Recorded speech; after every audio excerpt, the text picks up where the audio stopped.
L'hypothèse d'un effondrement de l'étoile sur elle-même, sa masse... Ah, François, permettez-moi de vous présenter Hélène Scott. Hélène était ma première assistante avant de m'être volée par l'Observatoire d'Hawaï. Je suis très honorée, vous savez. J'ai suivi vos travaux et lu toutes vos publications.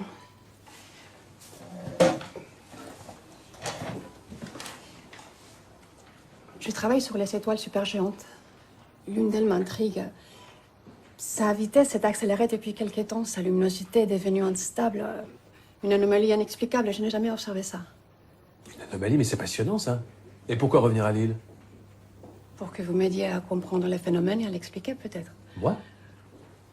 Oui, j'aimerais vous soumettre mes observations. Alors, François, qu'est-ce que vous en dites?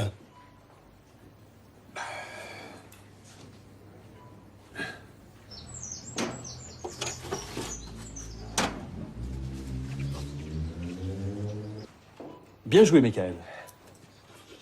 Je suis bluffée par la vitesse avec laquelle vous avez appris à lire. Symboles mathématiques compris. Entre mon fils et vous, j'ai de très bons professeurs. Alors, ça avance? À la vitesse de la lumière. Hawaï confirme à la virgule près notre scénario. L'étoile devrait disparaître dans le trou noir d'ici quelques jours. Formidable. Et pour le télescope spatial? La NASA a accepté de le braquer sur notre étoile. Comment vous avez fait pour obtenir ça de la NASA? Faut mendier des mois d'habitude. Hélène a su les convaincre. C'est un événement cosmique rarissime. Si leurs images sont belles, elles vont faire le tour du monde. Après ça, je vois mal le CNRS nous refuser les crédits pour votre laboratoire. Parce que c'était loin d'être gagné. Ah merde.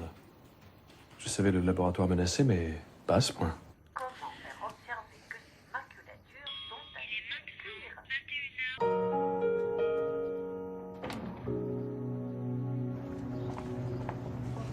Sur ces images de synthèse, on voit exactement ce qui vient de se passer à 4 millions d'années-lumière d'ici.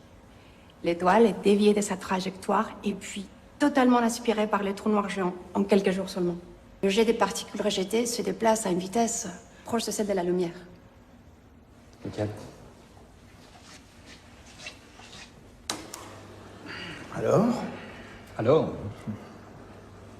Alors je dis bravo. Bravo, monsieur Friedman, c'est une découverte stupéfiante. Ah mais j'y suis pour rien, hein. C'est sa découverte. François? Si, quand même. Sans votre aide, j'aurais jamais su interpréter mes observations. Il est probable que d'autres chercheurs nous auraient doublés. Ce que vous m'avez apporté est très précieux. D'accord, on va mettre ça au crédit du laboratoire, sans oublier Michael, bien sûr, notre futur Einstein. Le laboratoire de François va faire la une des médias. Ah, le CNRS est ravi d'y être associé, et ce pour de longues années encore, j'espère. Nous ne manquerons pas de vous mentionner dans les interviews.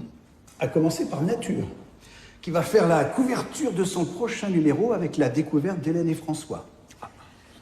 À propos, François, le laboratoire d'Hawaï vous invite pendant 2 mois à étudier les rayonnements X émis par le trou noir une fois l'étoile disparue. Mais quand? Tout de suite. C'est maintenant qu'il faut les étudier, ces rayonnements, non? Vous savez ça mieux que moi. Ça vous tente? 2 mois dans un observatoire astronomique? Ah, c'était mon rêve, mais jusque-là impossible.